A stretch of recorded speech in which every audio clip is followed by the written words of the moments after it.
Bom dia, com muita alegria. Hoje estamos reunidos para mais um dia de tratamento. Sejam todos bem-vindos. Bom dia, pessoal. Bom dia. Bom dia, turminha. Tá bom. Muito bem. Quase perco. Bom dia, gente. Bom dia, turminha! Muito bem, um super bom dia. Bom, acho que agora melhorou, né? Em 64 começou a perseguição dos cristãos, né? Em que Nero presidia isso aí, a perseguição dos cristãos por toda Roma. Até 64, o cristianismo tinha uma perseguição, mas era meio tolerado, vamos dizer assim, né? E aí, em torno de 62 e 64, vem Pedro para escrever isso, como dizer assim: não esqueçam que vocês levam o cristianismo em seus corações. São vocês, na hora dos testemunhos, nas horas das dificuldades, na hora das alegrias, nas horas das tristezas, nas horas das perseguições, como se fosse dar uma força para todos aqueles que abraçaram o cristianismo. E é mais ou menos sobre isso que nós vamos conversar. Quando a gente traz a ideia de casa espiritual, eu sou uma casa espiritual, então, vamos voltar. Eu sou uma casa. O que é uma casa? É uma moradia, é uma habitação. É um local ali onde a gente se situa e precisa cuidar daquele espaço. Uma casa ao abandono vira o quê? Uma bagunça, um acúmulo de lixo, de sujeira. A casa precisa de certos reparos com o passar do tempo, não é assim? Você mexe numa coisa, daí a pouco tem que mexer em outra, aí tem que consertar uma coisinha ali, aí tem que trocar um outro bocadinho ali. Não é assim uma casa? Por mais simples ou mais complexa e enorme que ela seja, as necessidades elas sempre vão aparecer ali, nos convidando ao zelo, ao cuidado, à manutenção. Então, pensando em que somos essa casa espiritual, só aí já dá para entender o que Emmanuel veio nos lembrar sobre a vigilância de cuidarmos desse cenário espiritual interno, adornando a nossa casa com os enfeites dos valores eternos morais, dos valores do amor. Então, ele começa assim: cada homem é uma casa espiritual que deve estar, por deliberação e esforço do morador, em contínua modificação para melhor. É bom chegar em casa, botar a perna para cima ou ir lavar os pratos, passar um paninho no chão? Ah, por favor. Muito melhor, né? Depende do parâmetro. Muito melhor em relação a quê? Né? A nossa inércia, porque se eu botar a perna para cima, naquele momento, eu tenho uma satisfação daquele momento.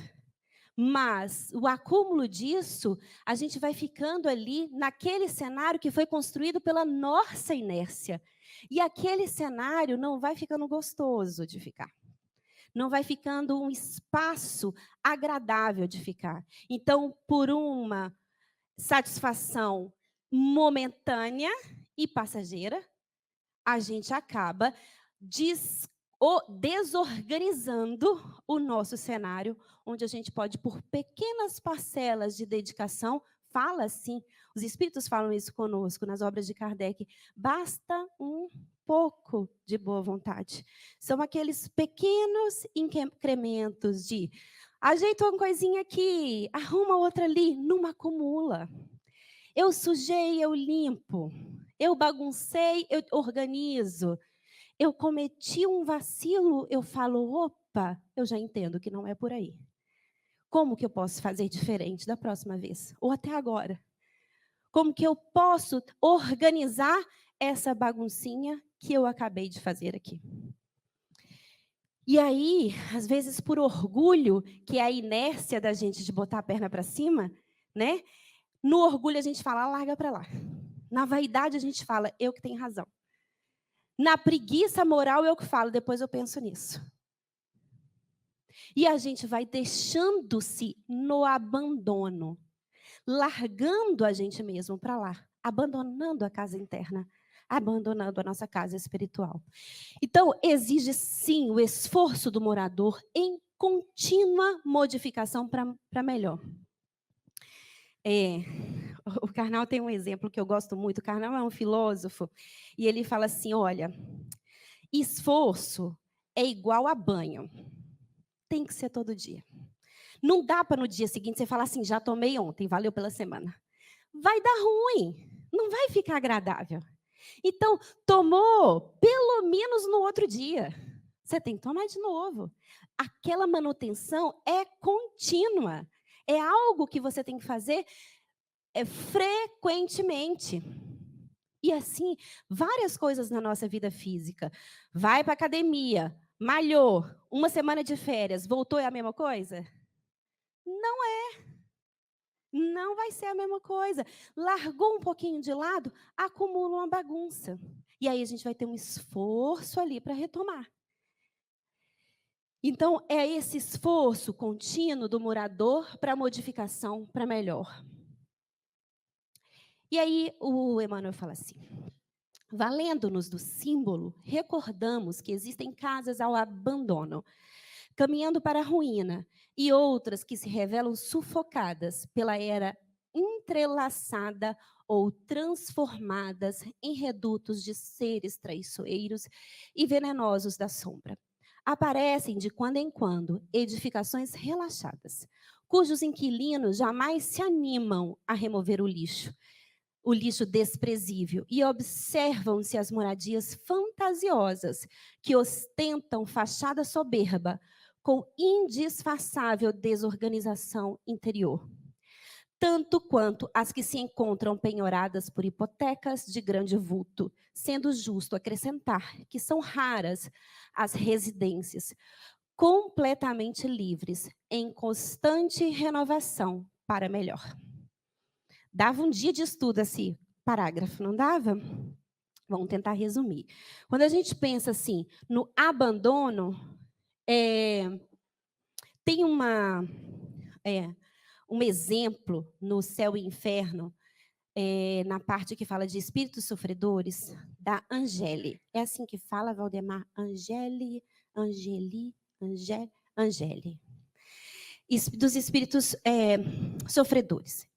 E ela vai para a comunicação e os companheiros perguntam para ela por que ela estava ali. Ela fala que estava em busca de paz, mas se ela se arrepende de algo, talvez ou não. E o que ela fez demais? Ela tinha alguma... O que ela fazia enquanto estava encarnada? Nada. Mas ela tinha família, tinha marido, tinha filhos? Tinha. E aí? Eles me aborreciam. Meu marido me aborrecia, meus filhos me aborreciam. E a atividade, pelo menos doméstica, né? Você não tinha um trabalho externo, mas e os cuidados da casa? Me aborrecia também. Quem tomava conta era a doméstica. E você não fazia nada? Na juventude, eu aproveitava das frivolidades da juventude, e aí eu tentei ter uma família, mas isso me aborreceu. Eu não tive muito ânimo em relação a esse cenário e os deveres do dia a dia. E aí ela estava ali falando que algo incomodava, mas que ela estava em busca desse sentimento de paz.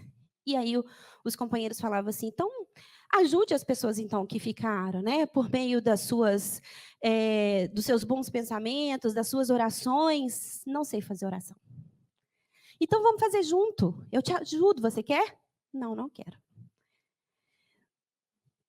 Por quê? Larga para lá. Me fadiga. Então é aquele espírito deixado ao abandono. Não tem nenhum zelo, não tem nenhum ânimo do cuidado consigo mesmo. O que dirá com o entorno e os pequenos deveres que foram entregues a ela? pequenos, porque ela tinha uma vida social, que ela diz mediana, né? Um conforto financeiro ali, que não exigia que ela tivesse grandes esforços aí de trabalho.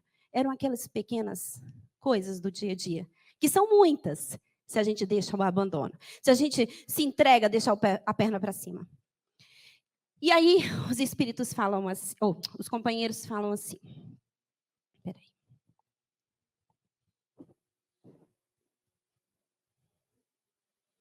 Angele era uma dessas criaturas sem iniciativa, cuja vida é tão inútil para os outros quanto para elas mesmas.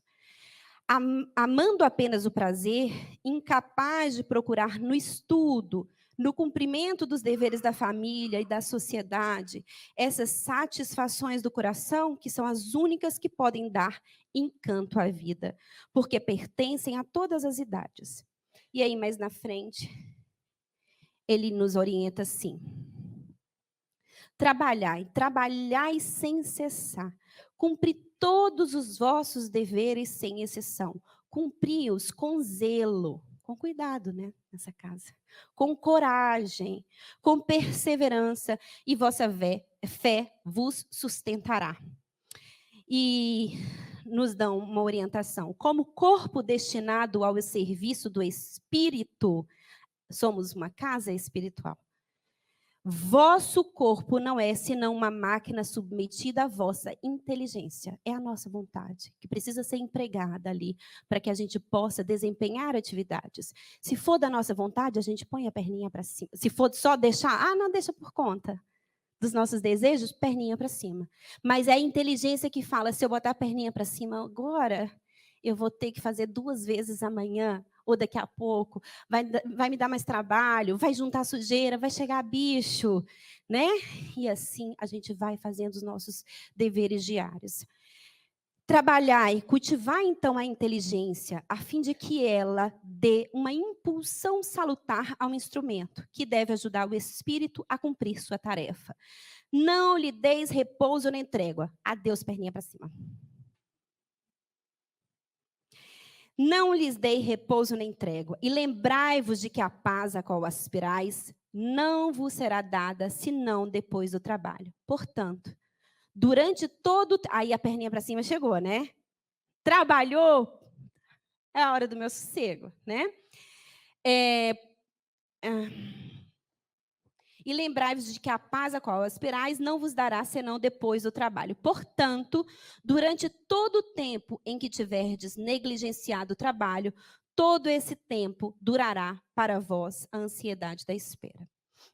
E aí Paulo ainda nos fala assim, para fazer, em algum momento ali das epístolas de Paulo, ele fala que para fazer o bem é necessário, muitas vezes, o recurso da vontade. Emmanuel tem um capítulo só sobre vontade, no Pensamento e Vida.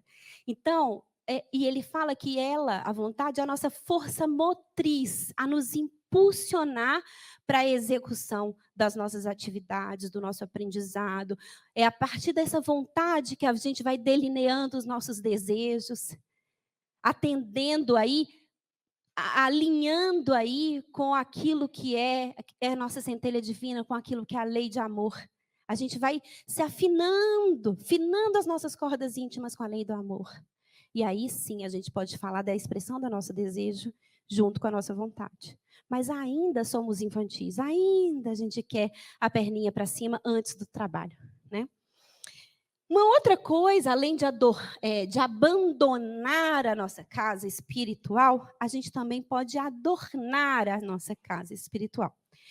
E a gente pode adornar com os enfeites dos valores morais, que é o convite diário para nós, né? Colocar aí os perfumes da lei de amor, para que a gente possa, ao caminhar na nossa existência e exalando, por meio dos nossos pensamentos, sentimentos e atitudes, aquele perfume generoso da lei do amor.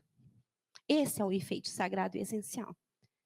Agora, a gente também pode enfeitar a nossa casa espiritual com exageros e supérfluos. E assim, muitas vezes, a gente faz. E muitas vezes, a gente coloca esses adornos para esconder a desorganização interna. Sabe assim, enche de armário? E aí a gente só coloca lá dentro e fecha a porta e acabou? E aí você vai abrir a porta e quase que cai na sua frente, não é assim? Então, a gente está escondendo o que é real, pelos adornos ali, para parecer algo que não é. E isso muitas vezes acontece quando a gente chega e abraça os valores do Cristo, mas não coloca isso nas nossas atitudes diárias. Entrou dentro de casa, eu grito, eu esperneio, é do meu jeito, eu não quero dessa forma. Eu tenho preguiça mesmo, é a minha forma de ser, a minha forma de existir, aguente se quiser. Cadê isso para impregnar no nosso espírito? A gente ir colocando da mente para o coração e transformando isso em atitude. Fazendo com que a lei de amor se faça na nossa existência. A gente vai usando isso como uma adorno. A gente acha bonito, porque o evangelho é maravilhoso. O evangelho é encantador. A gente vê as passagens do Cristo e a gente fala, que belezura. Não tem como não ser tocado por essa semente amorosa do Cristo.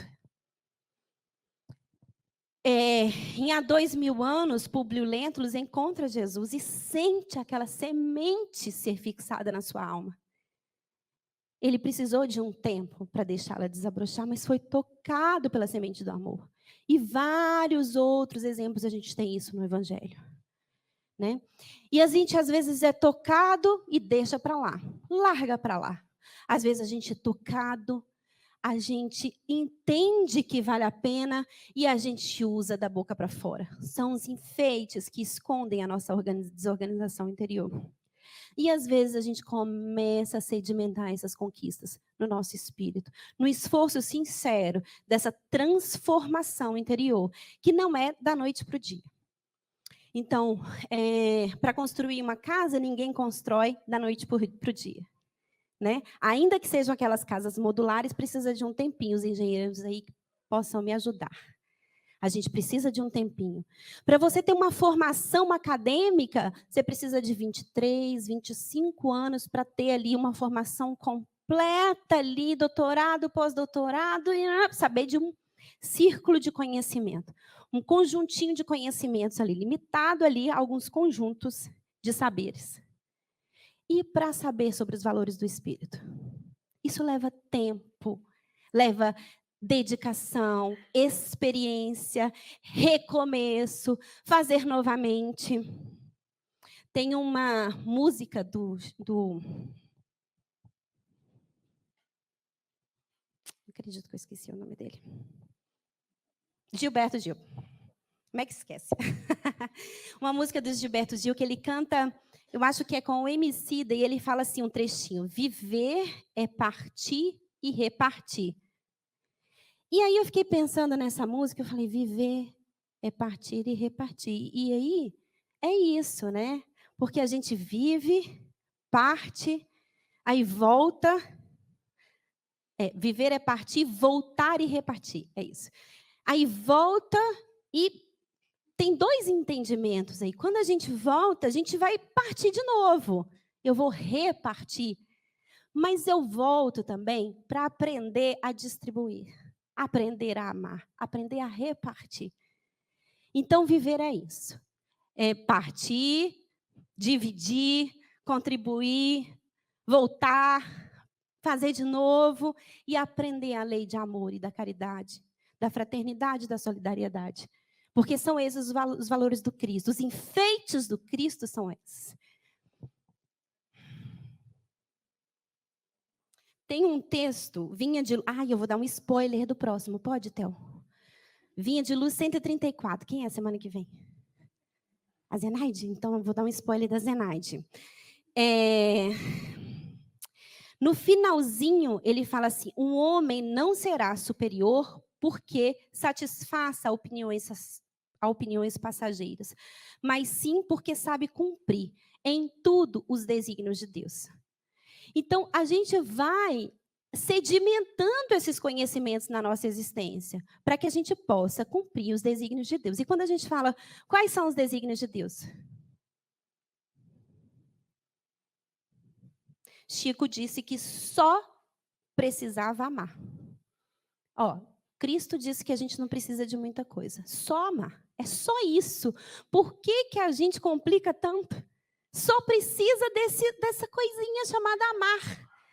Partir, repartir, dividir, cuidar, zelar da nossa casa espiritual e do jardim por onde passamos e oferecemos flores a todos que compartilham da nossa existência. Vinha de Luz também, capítulo 88, já estudamos aqui, chama Tu e Tua Casa. Eu achei interessante trazer, porque é uma outra forma de adorno, e que nos mostra muito quanto que nós estamos fazendo o evangelho de adorno na nossa existência, é a nossa casa. É a convivência diária. São aqueles afetos do meio familiar, muitas vezes. Né? E, às vezes, como espíritas, a gente fala assim, ó, é muito difícil, Carol, ser espírita num lar de não espíritas, que as pessoas ainda não compreenderam Jesus. É muito complicado isso. Vocês já ouviram disso? Não vou nem perguntar se vocês sentiram. Já ouviram alguém comentar? Não, Theo. É muito difícil, as pessoas não comungam dos mesmos valores, né? As pessoas estão perdidas. Eu gostaria muito de ajudar as pessoas, fulano, a gente dá nomes, fulano, para poder conhecer a doutrina. Nossa, essa mensagem essa é demais. Essa mensagem é a cara de fulano de tal. Estou te mandando essa mensagem que eu li e lembrei de você. A gente faz assim, né? E aí o evangelho fala assim, a gente tem realmente isso. A gente tem essas preocupações, fato. Mas ele diz assim, ó, o Emmanuel, desculpa. Tal incompreensão, todavia, demonstra que os princípios evangélicos lhes enfeitam a zona intelectual, sem lhes penetrarem o âmago do coração. Por que salientar os defeitos alheios, olvidando, por nossa vez, o bom trabalho de retificação que nos cabe no plano da bondade oculta? Em suma, você está preocupando com o outro por quê? Se a lei é de amor. E ele é um instrumento para que você possa aprender a paciência, a benevolência, o perdão, a compreensão, o não julgamento, a não crítica. E aí ele termina o texto dizendo assim, o cristão, onde estiver, encontra-se no domicílio de suas convicções regenerativas para servir a Jesus, aperfeiçoando e iluminando a si mesmo. Porque não tem como. Não tem como, aonde quer que esteja um cristão, ele vai plantando sementes ao seu redor. Se o outro quiser florescer, é da questão dele. Paulo teve o seu momento. Joana de Cusa teve o seu momento. Pedro teve o seu momento. Madalena teve o seu momento. Todas tiveram o momento de fazer nascer essa semente da lei de amor. Vinícius, em torno do mestre, tem um texto lindíssimo que ele fala assim, que todos esses tiveram um momento em que o Cristo nasceu. Maria foi quando ela pegou Jesus nos braços. Ali Jesus nasceu para ela. Né? Madalena foi ali quando os olhos bateram e ela aprendeu a lição do sacrifício de si mesma. Paulo de Tarso foi na estrada de Damasco. Pedro foi na hora que negou Jesus 3 vezes. Foi aí que Jesus nasceu. E aí ele faz a pergunta para a gente. E para vocês, para nós, quando é que Jesus nasceu? E aí ele faz uma segunda pergunta. E se de repente, ao se perguntar isso, você perceber que ele ainda não nasceu?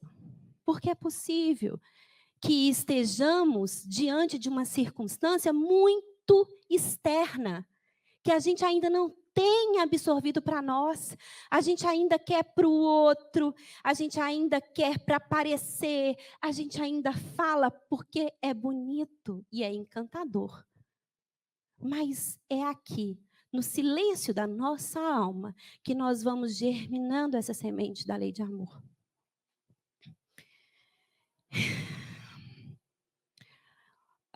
Também no Vinha de Luz, livrinho bom esse, né? Capítulo 10. Tem um texto chamado Levantai os Olhos.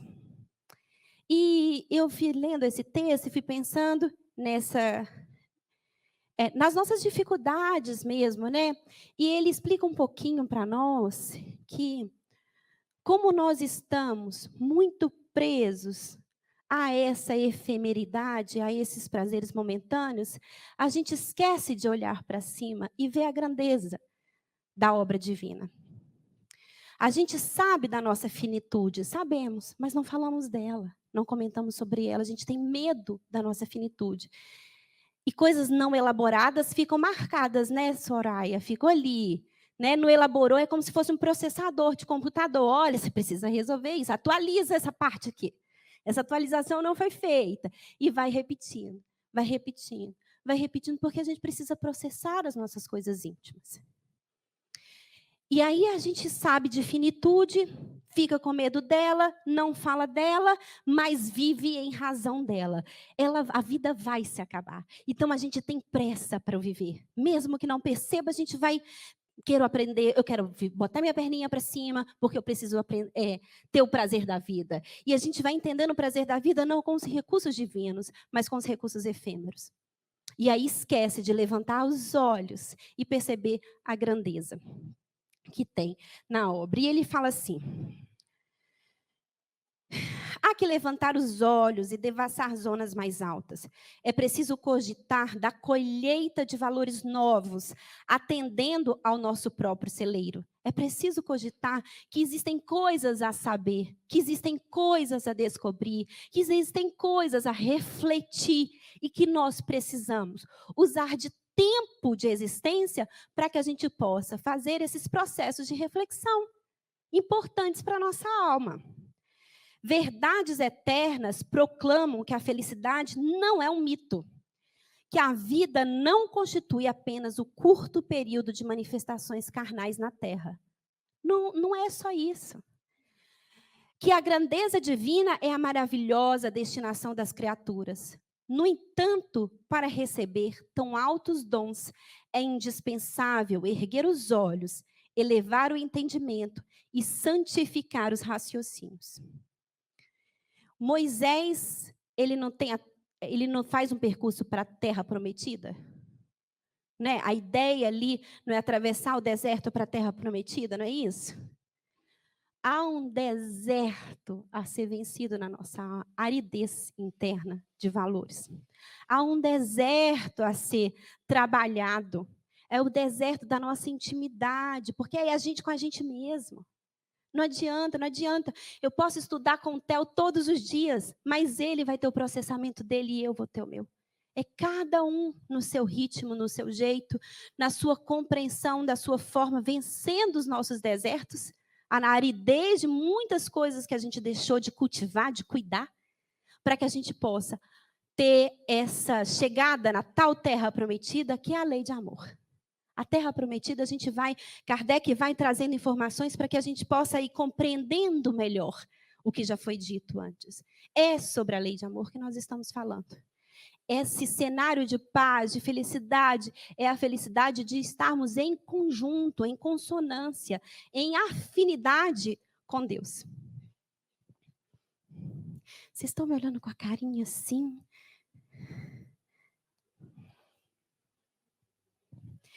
E aí, a gente se pergunta assim, então, ok, eu quero, igual a Angele, né? Essa paz, eu sinto falta. Paulo também dizia, que paz é essa? Eu quero essa paz para mim.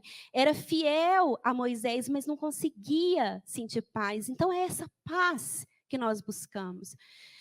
Mas, ok, eu quero essa paz, eu tenho que passar por esse caminho, e eu sou o caminho, a verdade e a vida. Não foi isso que Jesus falou? A lei de amor é o caminho, a verdade e a vida. Então, como é que eu faço para trabalhar nisso? E aí a gente precisa se perguntar, o que é ser cristão, na verdade? Né? Então, como é que é isso? em termos práticos. Em A Ver Cristo, um dos personagens fala que ele era assim, ó, ele fazia leituras edificantes, nós fazemos. Ele respeitava a memória de Jesus, ok? Ele dava esmolas, ajudava, fazia caridade. Evitava o crime. Não, eu não faço. Isso aí eu não faço. Muitas vezes, no passado, ele achava que era comum, mas ali ele já evitava. Ele ia às pregações das catacumbas, nossas atuais catacumbas. Ele ia às igrejas, os centros espíritas, os centros, cenários de Umbanda e todos os círculos espirituais, né? São os cenários em que se envolvem ali para falar de algo superior, né? Então, no caso, ele ia às catacumbas, que eram os locais onde os cristãos falavam de Jesus, falavam das histórias de Jesus. Eles iam, a gente está aqui, né? Estamos aqui, juntos. Ele se modificara, inclusive. Ele conseguiu reter na consciência a bênção do remorso e reconsiderava o caminho percorrido. Ele começava ali a entender que tinha algo de diferente, mas ainda colocava as perninhas para cima. E aí, Emmanuel diz, mas, na verdadeira acepção da palavra, não era um adepto do Cristo. Porque não é o que eu faço externamente, é como que aquilo que eu faço repercute aqui dentro. Eu faço porque eu quero o aplauso externo, eu faço porque eu ainda me sinto numa obrigação, não do dever, no cumprimento do dever, mas que vejam que eu sou uma pessoa bacana, legal, boa. É para parecer, é o enfeite, é o adorno, é o armário que esconde a bagunça. E Emmanuel também nos lembra, então, desse convite, então, do Cristo, do vinde a mim, né? Mas nos pergunta, será que a gente também já consegue ir? Nos nossos sofrimentos, nas nossas dificuldades, nas nossas bagunças internas, a gente roga pelo Cristo. Mas o que é rogar pelo apoio do Cristo? É fazer, é cumprir dever, é agir numa atitude de lei de amor, é pensar no bem, se esforçar para que esses elementos possam fazer parte da nossa existência. E aí, então, ele pergunta isso, né? Será que a gente já consegue ir? Será que a gente já consegue fazer por onde? Fazer por nós para caminharmos com Jesus? E para finalizar, eu tenho um textinho que eu sei que eu já trouxe para vocês. Antes disso, eu vou terminar o texto aqui. Eu sei que eu já trouxe um textinho para vocês, mas eu vou repetir um finalzinho deles aqui, tá? Porque eu acho que é muito pertinente. Ó. Então, vejam só para a gente ver o que a mensagem nos traz dentro disso que a gente tentou trazer de reflexão. O aprendiz do Evangelho precisa, pois, refletir nas palavras de Simão Pedro, porque a lição de Jesus não deve ser tomada apenas como carícia embaladora, e sim por material de construção e reconstrução da reforma integral da casa íntima. Muita vez é imprescindível que os alicerces de nosso santuário interior sejam abalados e renovados. Às vezes, não tem como subir mais parede naqueles alicerces. Não é isso, Valdemar? O alicerce está frágil, não consegue sustentar as paredes novas que a gente quer colocar. Então, às vezes, é preciso rever aonde que estão nossos pilares, quais são os nossos alicerces, e às vezes a gente precisa, sim, renovar esses alicerces. E às vezes isso chega por meio da dor, da dificuldade, da dificuldade do corpo físico, da dificuldade financeira, da dificuldade de relacionamento, enfim, das nossas dificuldades. Cristo não é somente uma figuração filosófica ou religiosa nos altiplanos do pensamento universal, é também o restaurador da casa espiritual dos homens. O cristão sem reforma interna dispõe apenas das plantas do serviço. O discípulo sincero, porém, é o trabalhador devotado, que atinge a luz do Senhor, não em benefício de Jesus, mas, sobretudo, em favor de si mesmo. E aí, o texto que eu quero fechar com vocês é do irmão X, que chama a Escritura do Evangelho, e que os discípulos de Jesus, todos eles perguntam, né? Então, como é que faz para distribuir a obra? Para falar da lei de amor? Como é que eu vou levar isso? Como é que eu vou responder a uma ingratidão? Como é que eu vou responder às pessoas que não querem que a lei de amor seja divulgada? Como é que eu vou responder às críticas, às perseguições? Então, eles vão fazendo várias perguntas ali ao mestre. Vão trocando ali as angústias nesse processo, porque o mestre está indo, eles vão ficar ali responsáveis pela obra, então é muita pergunta para fazer mesmo. E aí, no final, eles perguntam assim, mas vai ter um livrinho? Um PDF? Para que a gente possa... Um manual? Um manualzinho, joga na nuvem, né? Joga na nuvem do coração, né? Para que a gente possa chegar, abrir lá e... Nossa, deixa eu ver o que ele falou dessa parte aqui, né? E quando acontece isso, deixa eu ver o que eu tenho que fazer. E Jesus responde assim, vale a pena terminar lendo. Usaremos a palavra quando for necessário, sabendo, porém, que o verbo degradado estabelece o domínio das perturbações e das trevas. O próximo consultará a mensagem do Pai em nossa própria vida, através de nossos atos e palavras, resoluções e atitudes. A escritura divina do Evangelho é o próprio coração do discípulo. Então, não nos percamos de vista, não nos esqueçamos, né, da obra divina instalada na nossa essência, da centelha divina que nós todos carregamos. E a gente lembre de levantar os olhos para os céus, para lembrar da grandeza da obra divina e do suporte, do amparo dos amigos espirituais na nossa caminhada evolutiva. Com boa vontade, a gente vai fazendo essa parceria em confiança com os nossos amigos espirituais, confiando na diretriz maior divina. E nesses olhos erguidos para cima, fazendo o nosso empenho de cuidando com zelo, com carinho, com amorosidade da nossa casa espiritual, exalando o perfume do amor onde quer que a gente esteja. Que Jesus nos abençoe.